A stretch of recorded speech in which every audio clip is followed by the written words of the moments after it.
اللہ نے لکھا ہے کہ ہندوستان کے لوگوں کی جو طبائع ہیں طبیعتاً وہ ان کے لیے یہ چشتی سلسلہ ہے طبعاً. جس طرح ہمارے لیے حنفی مسلک ہے نا جی، اس طریقے پر فقہ میں اس طرح تصوف میں چشتی مسلک ہے اصل ہمارا. اور فرمایا ترکوں کا لکھا ہے کہ ان کے لیے نقشبندی ہے. عراق کے جو لوگ فارسی نسل ہیں ان کے لیے قادری اور سوروردی سلسلہ ہے. عربوں کے لیے بھی یہی سلسلہ ہے، قادری سلسلہ سوروردی سلسلہ. یہاں کے لیے چشتی ہے. تو اس کی وجہ بھی لکھی ہے کہ یہاں کے لوگ مرچ کھاتے ہیں تو مرچ کھانے والے کی عقل تیز ہوتی ہے، جسم کمزور ہوتا ہے. زیادہ بڑے بڑے فلاسفر جو نا وہ یہاں پیدا ہوئے، لیکن عقل جو نا وہ تو ہوتی ہے لیکن جسم کمزور ہوتا ہے. مرچ کا خاصہ ہے تو کمزور جو ہوتا ہے اس سے کام لینے کا طریقہ جوش ہے. جب جوش دلایا جاتا ہے تو کمزور آدمی بڑے بڑے کام کر جاتا ہے. تو چشتی سلسلہ جوشیلا سلسلہ ہے. اس میں سما ہے، سما یعنی اس میں نعت خوانی اور کلام پڑھا جاتا ہے تو اس سے جوش آتا ہے. اور جس طرح جنگ میں جو نا وہ رزمی اشعار ہوتے جس سے جوش آتا ہے اور اپنے بڑے بڑے کام کر جاتے ہیں مجاہد. جنگ کھیڑنی ہوتی زنا نہیں ہوتی. تو فوجوں کو جوش آتا تو مورچے تو باہر نکلا اس لیے کہتے ہیں کہ پھر یہ. اور جو ترک لوگ ہیں ان میں قوت کی بڑی فراوانی ہے، بالکل گھوڑے والی طاقت ہوتی ہے. گھوڑے بھی کھاتے ہیں، گھوڑے کی طاقت ہے. جو لکھا ہے 3-4 شادیوں سے نیچے وہ رہتے نہیں ہیں.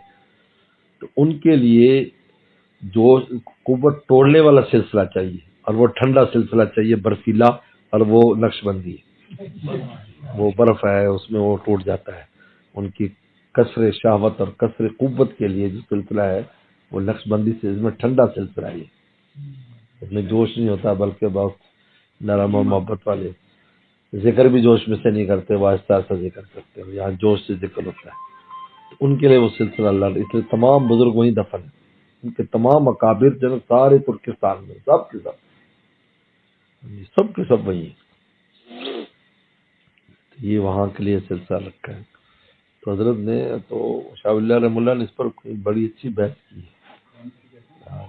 یہ کتاب تو میرے ذہن میں نہیں، ان کی کتاب ہے ایک کسی نام سے، بڑی اچھی کتاب ہے حجت اللہ البالغہ کے مقابلے پر ایک اور کتاب بھی ان کی ہے، اس میں انہوں نے ذکر کیا.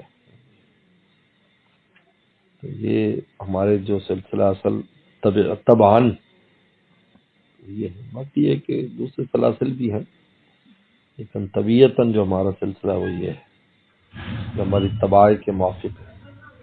بلکہ عجیب بات ہے کہ جو دوسرے سلسلے ان میں بھی کامیاب اگر کوئی ہے تو اس کے اندر بھی رنگ چشتی ہے. چشتی رنگ آیا ہوا ہے تو خوب کامیاب ہے، جوش جذبے والا، چاہے وہ کوئی بھی سلسلہ. لیکن اس میں ہوگا تو پھر ہم لوگ ایسے ہی وہ ڈیلی بات کرے تو لوگ سمجھ میں نہیں آتی. جوش کی بات کرے تو ایک دم وہ اٹھا دیتا ہے.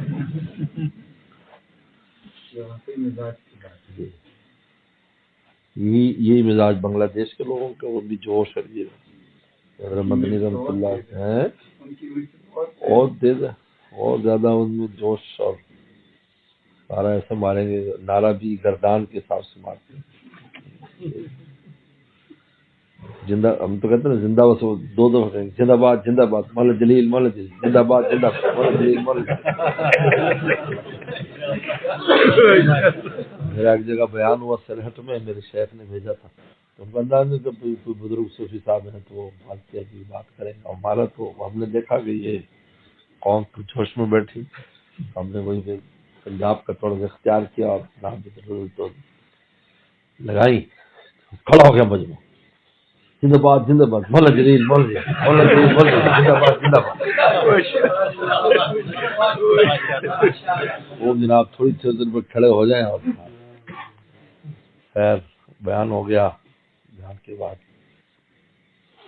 جن کا بیان دور کے بعد میرا رکھا تھا آگے تو محسن صاحب آ گئے. محسن صاحب نے کہا کہ رات کو بیان بہت ضروری ہے آپ کا دوسرا بیان. میں نے کہا میں سے ایک بیان کا وقت میں تو جانا ہے, میں تو اپنا نظم طے کیا ہوگا, مجھے ڈھاکہ جانا ہے واپس. نہیں وہ تو قوم تو کہتا ہے ان کا بیان مطلب پھر دوبارہ کرا رات کو آخری بیان بھی آپ کا کرا.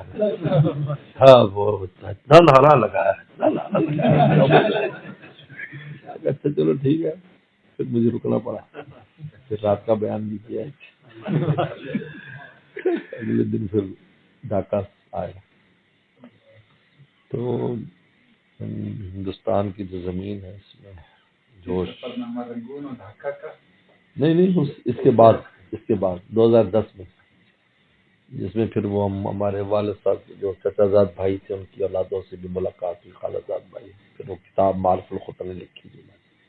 یہ بات کے سفر ڈاکٹر اس لیے جانا چاہتے ان کو ذرا تلاش کرنا تھا, پتہ نہیں کہاں ہے گم شدہ قافلہ ہمارا. مل گئے تھے.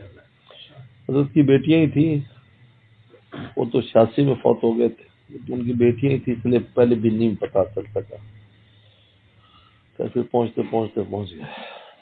تو الحمدللہ ابھی بھی عمرے پر گئے تو آئے ہوئے تھے, ملاقات ہوئی, بہت ہی خوش ہوئے.